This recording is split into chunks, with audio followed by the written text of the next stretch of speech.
আচ্ছা বন্ধু, আমি যে বিদেশে যাব, তোদের আমার কথা মনে পড়বে না? শোন, তোকে একটা কথা বলি, তুই এমন কোনো কাজ করছিস যে তোকে আমরা মনে করব? কয়েকদিন আগে এর বাবা মাছের ব্যবসাতে 2 লক্ষ টাকা লাভ করছে। ও এই খুশিতে আমাদেরকে 5,000 টাকা খাওয়াইছে। ও যদি কোথাও যায় ওকে আমরা মনে করব। এখন বল, আমরা 20 বছর ধরে যে একসাথে বড় হয়েছি, তুই কি এমন করছিস যে তোকে আমরা মনে রাখবো? এটা সত্যি, তোদের আমি অর্থনৈতিকভাবে কোনো সাহায্য করতে পারিনি, কোনো কিছু খাওয়াতে পারিনি, কিন্তু তোদেরকে আমি মন থেকে ভালোবাসি। মনের ভালোবাসাতে আমরা কি করব?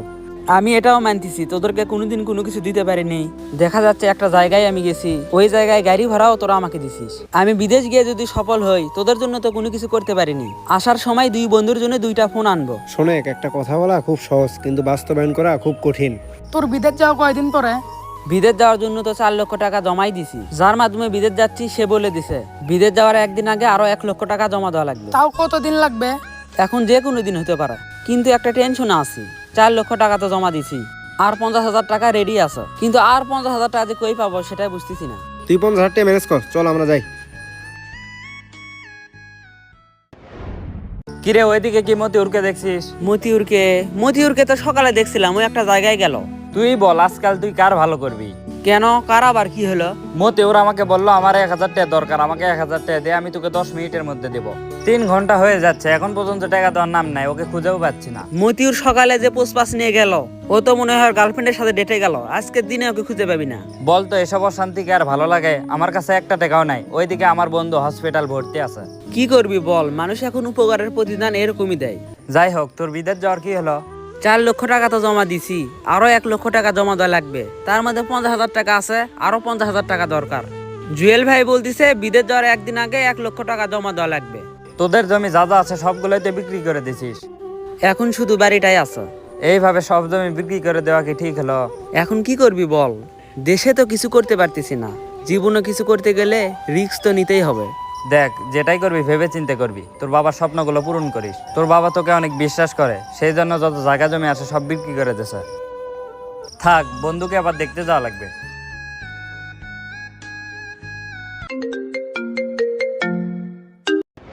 আসসালামু আলাইকুম জুয়েল ভাই। ওয়ালাইকুম আসসালাম।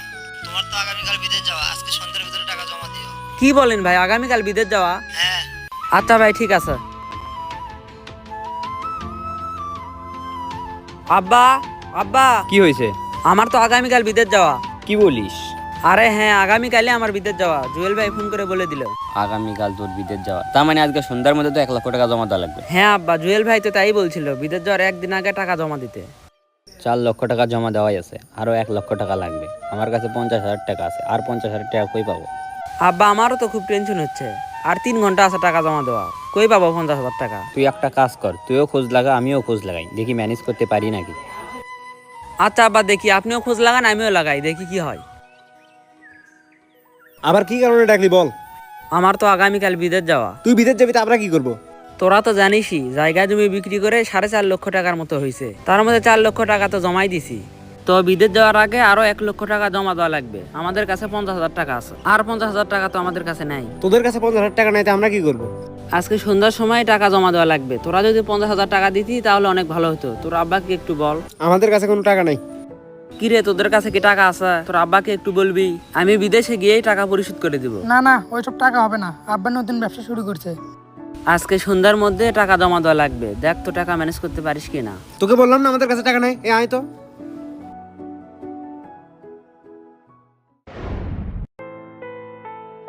আব্বা, অনেকের কাছেই তো গেলাম, টাকা তো ম্যানেজ করতে পারলাম না। আমিও তো গেলাম, টাকা পালাম না তো। আমার তো এখন মাথা ঘুরতিছে, আগামীকাল বিদেশ যাওয়া, সন্ধ্যার দিকে টাকা জমা দেওয়া লাগবে। ভালো কথা, তোর খালুর কাছে কি গেছলি? না, খালুর কাছে তো যাইনি। তুই একটা কাজ কর, তোর খালুর কাছে যা, টাকা পেতেও পারিস। খালু কি টাকা দিবে? গেলে তো কোনো ক্ষতি নেই। আচ্ছা, দেখি কি হয়। খালু, আসসালামু আলাইকুম। ওয়ালাইকুম আসসালাম। খালু, ভালো আছেন? আল্লাহর রহমতে ভালোই আছি। খালা কি বাসায় আছে? না, তোমার খালা তোমার বোনের বাসায় গেছে। খালু, কোথাও যাচ্ছেন নাকি? হ্যাঁ, একটু জমি দেখে যাচ্ছি। খালু, আমি তো একটা বিপদে পড়ে গেছি। তোমার আবার কি বিপদ হলো? খালু, আমার তো আগামীকাল বিদেশ যাওয়া, 4 লক্ষ টাকা জমা দিছি, আর বিদেশ যাওয়ার একদিন আগে 1 লক্ষ টাকা জমা দেওয়া লাগবে। আজকে সন্ধ্যার আগে আগেই সেই টাকা দেওয়া লাগবে। তো আমাদের কাছে 50,000 টাকা আছে, আর 50,000 টাকা নাই, কোনোভাবেই ব্যবস্থা করতে পারতেছি না। আপনি যদি 50,000 টাকা দিতেন তাহলে অনেক ভালো হতো। তোমার মতো কুশনী ছেলেকে আমি টাকা দেবো, তুমি কেমনি ভাবলে? যে ছেলে দেশেই কিছু করতে পারে না, বিদেশে যা কি করবে? আমি তোমাকে টাকা দিতে পারবো না। থাকো গেলাম। ভাই মাছের ব্যবসা কেমন হচ্ছে? আলহামদুলিল্লাহ, আল্লাহর রহমতে ভালোই হচ্ছে। ভাই একটা কথা বলবো, আপনি যে কি মনে করেন? সমস্যা নাই, কি বলবে বলো। ভাই আমার আগামীকাল বিদেশ যাওয়ার সর্বমোট 5 লক্ষ টাকা, তার মধ্যে 4 লক্ষ টাকা আমি আগেই দিয়ে দিছি। বিদেশে আমি যার মাধ্যমে যাচ্ছি সে বলে দিছে বিদেশ যাওয়ার একদিন আগে বাকি 1 লক্ষ টাকা জমা দিতে। 4.5 লক্ষ টাকার মতো আমাদের জায়গা জমি বিক্রি করে আমরা টাকা ম্যানেজ করছি। আমাদের কাছে 50,000 টাকা আছে, আরো 50,000 টাকা লাগবে। আত্মীয় স্বজন অনেকের কাছেই গেলাম, কারো কাছে পেলাম না। আপনি যদি 50,000 টাকা দিতেন তাহলে অনেক ভালো হতো। আমি বিদেশে গিয়ে সর্বপ্রথম আপনার টাকায় পরিশোধ করে দেব। টাকা কি তোমার আজকেই লাগবে? হ্যাঁ ভাই, আজকে সন্ধ্যের ভিতরে টাকা জমা দেওয়া লাগবে। আচ্ছা, কিছুক্ষণ পর আমার বাসায় গিয়ে টাকাটা নিয়ে এসো। আপনাকে যে আমি কি বলবো বলার ভাষা খুঁজে পাচ্ছি না। আরে সমস্যা নাই, মানুষ তো মানুষেরই জন্য, আর আমার মানুষের পাশে দাঁড়াতে ভালোই লাগে। আচ্ছা ভাই, আমি সন্ধ্যার আগে গিয়ে টাকা নিয়ে আসবো না। আচ্ছা ঠিক আছে। তোরা এইখানে আর আমি বাসায় গিয়ে তোদেরকে খুঁজতেছি। আমাদেরকে কেন খুঁজতেছিস? আজকে তো আমার বিদেশ যাওয়া। তুই বিদেশ যাবি তো আমরা কি করব? আমরা ছোট থেকে একসাথে বড় হয়েছি। আমি বিদেশ চলে যাচ্ছি, খুব খারাপ লাগতেছে। জানি না তোদের সাথে আর কোনোদিন দেখা হবে কিনা। তোরা আমার জন্য দোয়া করিস আর ভালোভাবে চলাফেরা করিস। যদি বেঁচে থাকি তোদের সাথে আবার দেখা হবে।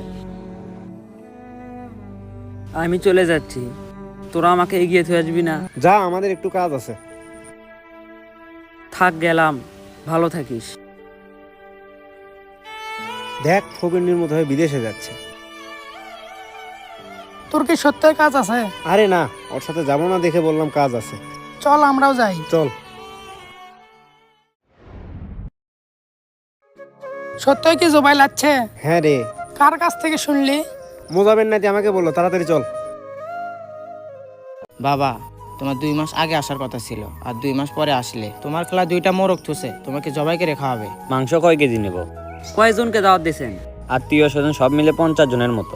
আব্বা শুনেন, কোনো কিছুর কমতি রাখবেন না, আত্মীয় স্বজন যেন কোনো অভিযোগ না দিতে পারে। তাহলে তো 10 কেজি নিলেই হবে। আচ্ছা নিয়েন। তাহলে আমি আর তোর খালি বাজারে যাচ্ছি, আর তোর বন্ধু বান্ধব কাকে দাওয়াত দেওয়া লাগবে তুই দে। বাবা, তোমাকে একটা কথা বলবো, মনেই নেই। তোমার খালা তো ভাই ব্যবসা করবে, ওকে 1 লক্ষ টাকা দিয়ে তো। আচ্ছা দেবনি। চলেন তাহলে বাজারে যাই। চলেন। একদিন এই খালুই দূর দূর করে তাড়িয়ে দিছিল, আর আজকে কত ভালো ব্যবহার করতেছে। কিরে বন্ধু, কখন আসলি? এই তো গতকাল রাতে। কেমন আছিস? বিদেশ থেকে আসবি আমাদেরকে একবার বললেই হতো, আমরা এয়ারপোর্টে নিতে যেতাম। না, তোদেরকে বলিনি, তোরা কাজ কামে ব্যস্ত থাকিস, ভাবলাম তোদেরকে কষ্ট না দেই। তা চাচা চাচিরা কেমন আছে?